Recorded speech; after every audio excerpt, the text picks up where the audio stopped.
Ada 3 tahap tuh yang harus kita lalui ya. Yang pertama, kita harus bisa proaktif. Proaktif itu artinya kita tanggung jawab, memilih untuk bertindak dibanding menunggu. Pribadi yang proaktif dia bertindak, jangan sampai menunggu. Atau yang kedua, kita juga harus bisa mendahulukan yang penting. Banyak di antara kita lebih suka mengurus hal-hal yang mendesak dibanding yang penting. Yang mendesak itu belum tentu penting. Contoh.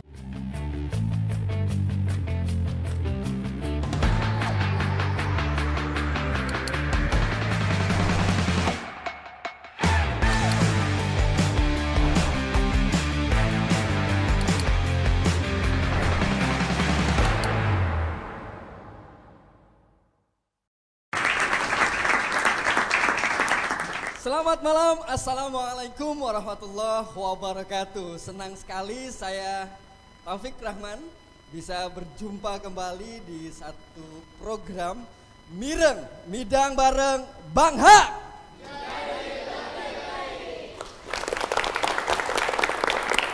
Tamu kita pada malam hari ini dari BEM dan Keperawatan ITKes Mahardika Cirebon. Sahabat yang istimewa, setiap dalam kehidupan pasti tidak akan terlepas dari yang namanya kompetisi. Dan setiap kompetisi pasti ada pemenangnya. Nah, tema pada malam hari ini kita akan bahas jalan menuju kemenangan. Bagaimanakah menjadi pemenang sejati dan seperti apa, kita undang saja langsung ahlinya. Motivator sekaligus tuan rumah Midang bareng Bang Ha. Iya, terima kasih. Terima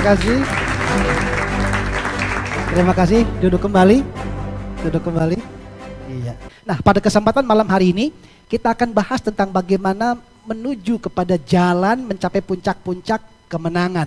Karena pada prinsipnya Tuhan sudah menyatakan demikian, fastabiqul khairat, berlomba-lombalah kamu dalam kebaikan. Berarti memang ada satu cara bagaimana kita memenangkan perlombaan itu, dan tentunya perlombaannya menuju kepada kebaikan. Dan pemenang itu pada prinsipnya nih Mas Topik adalah dia yang mampu mengalahkan dirinya.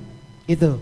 Apabila ia tidak bisa mengalahkan dirinya, maka tidak akan mungkin dia mampu mengalahkan yang di luar dirinya. Ambil contoh begini, kalau ada pendaki, dia naik gunung yang terjal, curam, tinggi sekali. Sebetulnya bukan gunung yang dia taklukkan, tetapi dia menaklukkan rasa letihnya, rasa lelahnya, rasa putus asanya yang menghantam dirinya. Lalu dia berjuang terus menerus. Kemudian penaklukan gunung hanya sebagai bonus saja. Jadi banyak sekali kita mencoba untuk menaklukkan yang di luar diri kita, tetapi kita kalah. Jadi pemenang itu adalah kemampuan dia untuk bagaimana mengakomodasi kekuatan yang sudah Tuhan berikan. Kemampuan kita diberikan intelektual. Harusnya intelektualitas kita dimanfaatkan sebaik-baiknya. Kita diberikan kepekaan hati. Hati juga harusnya didaya gunakan. Kita juga diberikan fisik yang sehat. Sehingga fisik ini mestinya menjadikan kita punya tindakan-tindakan yang luar biasa. Ditambah kita juga punya semangat di dalam jiwa kita, di dalam ruh kita. Nah, jalan menuju kemenangan ini adalah bagaimana kita memanfaatkan 4 hal tadi. Kemampuan intelektual kita, kemampuan hati kita, kemampuan fisik kita, dan bagaimana nurani atau jiwa kita dikelola dengan baik, sehingga kita mampu mengalahkan yang ada di dalam diri kita, lalu melesat dengan sangat cepat. Hingga pada akhirnya kita bisa menjadi pemenang, karena kita telah mampu menaklukkan diri kita. Kadang-kadang kita lebih senang main-main dibanding belajar, setuju tidak? Iya kan? Kita lebih senang buang-buang waktu dibanding kita rajin gitu kan? Itu yang mengakibatkan harusnya potensi IQ kita melesat, tetapi akibatnya tidak. So pada malam hari ini kita akan ulas lebih dalam bagaimana jalan menuju kemenangan hingga kita betul-betul mencapai puncak-puncak kemenangan. Harap. Istimewa sekali Bang Hak. Ini Bang ada pertanyaan Bang. Ini kan jalan menuju kemenangan salah satunya bisa mengalahkan dirinya, bukan mengalahkan orang lain. Setuju. Nah ini ada caranya nggak Bang? setelah mengalahkan diri sendiri, terus apa lagi Bang? Dipersilahkan Bang. Baik, nah sesungguhnya begini teman-teman pemirsa RCTV, Langkah Badani dimanapun berada, serta Ananda Itikes Mahardika. Ketika kita ingin menjadi pemenang, setuju sekali, kita harus mampu mengalahkan dirinya tadi. Yang pertama kita harus menjadi pribadi yang mandiri. Kalau kita tidak bisa menjadi pribadi yang mandiri, artinya kita sangat tergantung kepada yang lain. Kita tidak bisa berbuat apapun, karena kita sangat bergantung kepada yang lain. Maka puncak pertama yang harus dimenangkan adalah mampu mencapai kemenangan pribadinya. Ada 3 tahap tuh yang harus kita lalui. Ya. Yang pertama, kita harus bisa proaktif. Proaktif itu artinya kita tanggung jawab, memilih untuk bertindak dibanding menunggu.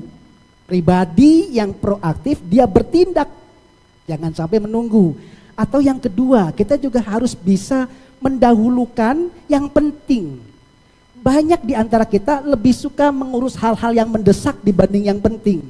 Yang mendesak itu belum tentu penting. Contoh, kita lagi kerja, tiba-tiba ada WA, cening, mana yang kita dahulukan, kerjaan apa balas WA? Balas WA, belum tentu penting. Tiba-tiba dia sadar waktunya habis, kerjaan numpuk, stres di situ. Jadi pribadi yang betul-betul mencapai kemenangannya, yang pertama tadi proaktif, dia harus tanggung jawab. Yang kedua mendahulukan yang penting. Dan kalau kita sudah bisa mendahulukan yang penting, kita bisa membedakan mana urusan-urusan yang kita fokuskan, kita lakukan, dan mana yang bisa kita abaikan. Anak-anak muda sering tertipu oleh sesuatu yang menyenangkan padahal tidak penting. Gitu. Nanti begitu sudah dewasa, sudah tua, menyesal. Oh seandainya dulu. Balik lagi sudah bisa lagi waktunya?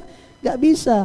Nah yang ketiga Mas Opik, kita harus bisa memulainya itu dari tujuan. Jangan mulai dari awal.